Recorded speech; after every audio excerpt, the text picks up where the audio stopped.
नमस्कार दोस्तों।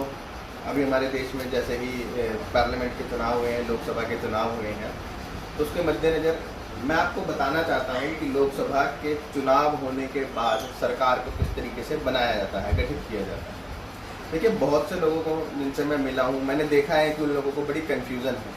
अच्छा, इससे होगा क्या?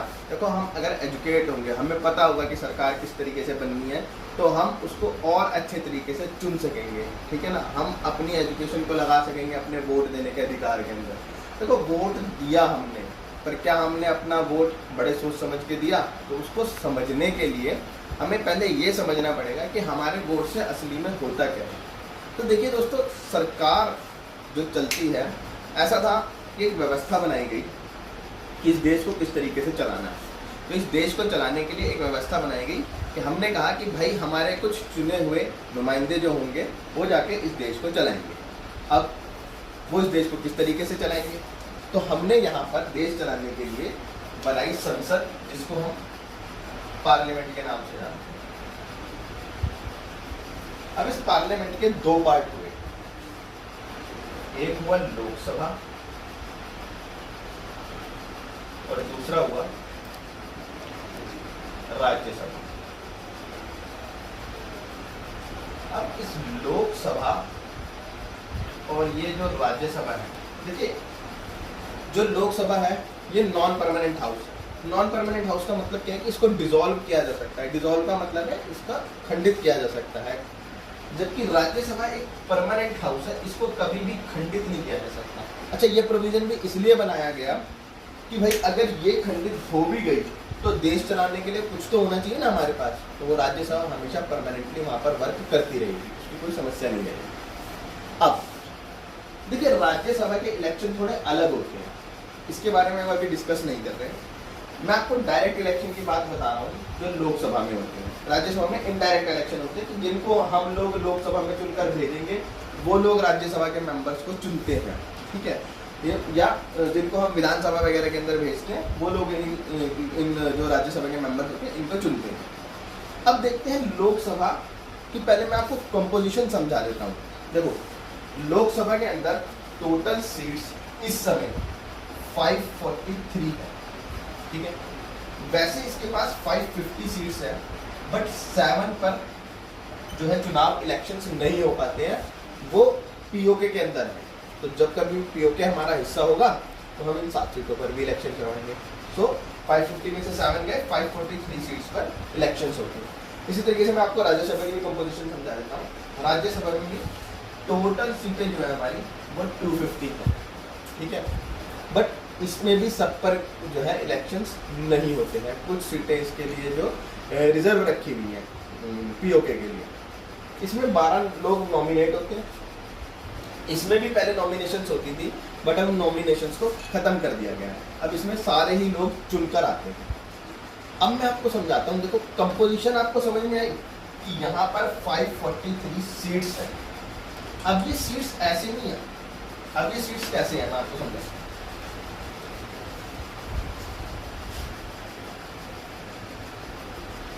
अब देखिए, ये कुछ हमारा देश है ऐसे, कुछ इस तरीके से है ना हमारा देश। ठीक है? तो यहाँ पर क्या है, अलग अलग स्टेट्स है। फॉर एन एग्जाम्पल, मैं आपको एक एग्जाम्पल लेता हूँ। यूपी, उत्तर प्रदेश का। उत्तर प्रदेश के पास टोटल 80 सीट्स है। किसकी? पार्लियामेंट की। पार्लियामेंट की इसके पास 80 सीट्स है। हरियाणा, हरियाणा की टोटल कितनी सीट्स है? 10 सीट्स है। ऐसे यूनियन टेरिटरी, जैसे दिल्ली की बात करूँ, 7 सीटें हैं इसके पास, है ना। पुडुचेरी 1 सीट है इसके पास। तो ऐसे ही अलग अलग राज्यों के पास नंबर ऑफ सीट्स आती हैं। ठीक है? इनके विधानसभा संसदीय क्षेत्र आते हैं। ठीक है? उसके हिसाब से सीट बनती है। जैसे मैं अम्बाला में रहता हूँ, तो मेरी अम्बाला की एक संसदीय सीट होगी जिसके अंदर कुछ गांव भी आ रहे होंगे, अम्बाला भी आ रहा होगा। समझ में आ रही है ना आपको बात? क्योंकि ये तहसील से बड़े भी हो सकते हैं, संसदीय क्षेत्र लगभग बड़े ही होते हैं, और इनका जो संसदीय क्षेत्र को चुनते हैं वो चुनते हैं उसके क्षेत्रफल के आधार पर और क्या नाम है आपकी जनसंख्या के आधार पर। ठीक है? अब इन अलग अलग राज्यों के अंदर ये जो चुनाव हुए, इन चुनावों के अंदर से अलग अलग seats I. For example Haryana में 5 सीट गई कांग्रेस के पास और 5 सीट गई बीजेपी के पास। आ गई आपके बात समझ में? तो अब कुल मिलाकर टोटल नियर अबाउट 240 सीट्स जो थी वो बीजेपी के खाते में चली गई। ठीक है, बट देखो सरकार बनाने के लिए हमें चाहिए मेजॉरिटी।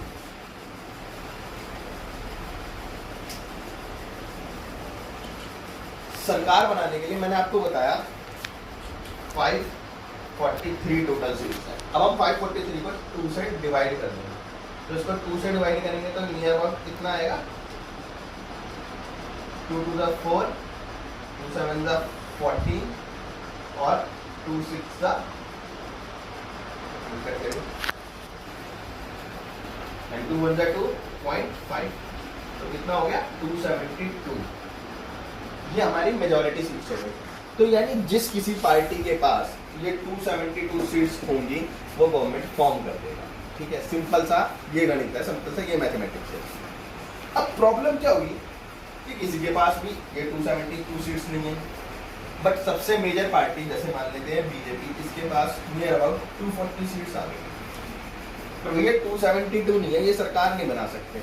तो अब दिक्कत क्या थी, अब इसको अपने और जो पार्टीज है, मान लो किसी के पास 16 सीट्स हैं, किसी के पास 14 सीट्स हैं, किसी के पास 10 सीट्स हैं, या 100 सीटें भी हो सकती हैं जैसे कांग्रेस। ठीक है, तो ये क्या कर सकता है, इन सब का समर्थन ले सकता है, मतलब ये इसको पार्टी, ये इसको गवर्नमेंट बनाने में हेल्प कर दे। समझ में आ गई?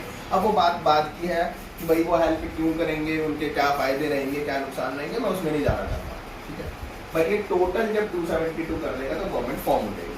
बट अब आप देखिए, गवर्नमेंट फॉर्म करने के लिए प्रेसिडेंट जो है उस पार्टी को बुलाता है जिस पार्टी के पास सबसे ज्यादा सीट्स हैं। जैसे फॉर एग्जांपल अभी तक बीजेपी के पास सबसे ज्यादा सीटें हैं, तो इसको ही पार्टी फॉर्म करने के लिए बनाया जाएगा। अब इसको पार्लियामेंट में अपनी मेजोरिटी साबित करनी पड़ेगी, मतलब इसको एक वोट ऑफ थैंक्स डलेगा जिसमें बताना पड़ेगा इसको कि भाई मेरे फेवर में कम से कम 272 जो सांसद हैं वो मेरे फेवर में हैं।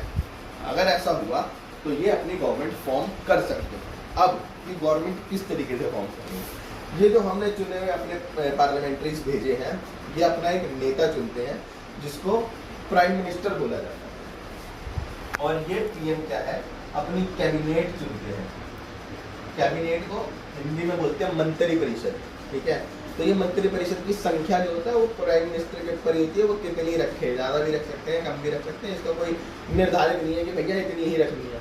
ठीक है ना, तो पीएम अपनी कैबिनेट चुनेंगे, इसके अंदर इनके मंत्री होंगे। ठीक है, और उनका जो अध्यक्ष होगा या उनका जो सबसे बड़ा लीडर होगा उसको हम क्या बोलते हैं, पीएम, प्रधानमंत्री। समझ में आई आपको? अब समझ में आई कि इस देश में सरकारें काम किस तरीके से करती हैं।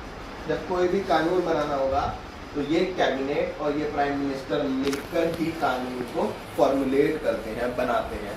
उसके बाद वो कानून लोकसभा में जाता है, लोकसभा में उनकी मेजोरिटी से पास होता है, उसके बाद वो राज्यसभा में जाएगा, उनकी मेजोरिटी से पास होएगा, फिर प्रेसिडेंट के सिग्नेटरी होते हैं, सिग्नेचर होते हैं, और उसके बाद वो एक कानून बन जाता है। तो इस तरीके से देश चलता है। देश को चलाने के लिए हमें कानूनों की ज़रूरत पड़ती है, तो वो देश को इस तरीके से चलाया जाता है, सरकारें इस तरीके से गठित होती हैं।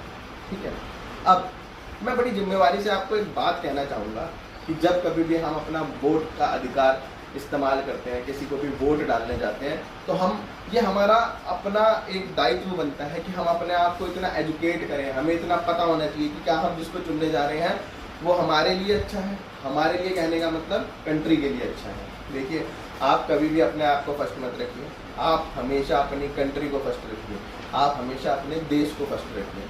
आप अपने देश को फर्स्ट रखोगे, जब देश का भला होगा तो अल्टीमेटली आपका भी कहीं ना कहीं पर भला होगा। ठीक है, तो आपने ऐसी सरकार चुननी है जो सरकार देश के लिए काम करे। ठीक है, चाहे फिर वो कांग्रेस हो, चाहे फिर वो बीजेपी हो। उसके लिए आपको क्या करना पड़ेगा, उसके लिए आपको इन चीज़ों को समझना पड़ेगा। इन चीज़ों को समझने के बाद उन पार्टीज़ की हार्ड लाइन्स को समझना पड़ेगा कि वो किस हार्ड लाइन्स की तरफ जाती हैं। उनके मैनिफेस्टोज को पढ़ना पड़ेगा। तो मैं आशा करता हूँ कि आप लोग अपने जीवन में यह समय निकाल कर ये जरूर चीज़ों के बारे में ज़रूर अध्ययन करेंगे, ज़रूर पढ़ेंगे, ताकि आप लोगों को इन चीज़ों के बारे में पता चले। देखिए, मन बड़ा व्यथित होता है जब मैं ये सुनता हूँ ना कि भाई यूपी में लखनऊ के अंदर कुछ औरतें जो है वो एक गारंटी कार्ड लेकर पहुंच गई और कह रही हैं भाई 8500 रुपये हमारे अकाउंट में डालो, अब तो सरकार बन चुकी है। ठीक है, तो देखिए ये हमारे देश की ये प्रॉब्लम ये है कि भैया लोग जो है इतने पढ़े लिखे नहीं हैं, और ये जो राजनेता होते हैं ना वो इन्हीं चीज़ों का फ़ायदा उठाकर हमारे को बेवकूफ़ बनाते हैं। तो अगर हमें एक मजबूत लोकतंत्र चाहिए तो हमें अपनी जो है राजनीतिक समझ को बढ़ाना पड़ेगा। तो मैं आशा करता हूँ कि आप लोग अपनी राजनीतिक समझ को बढ़ाने में और कार्यरत रहेंगे। मेरे से भी जितना प्रयास होगा मैं आपको ज़रूर उसके बारे में बताता रहूँगा। धन्यवाद। जय हिंद, जय भारत।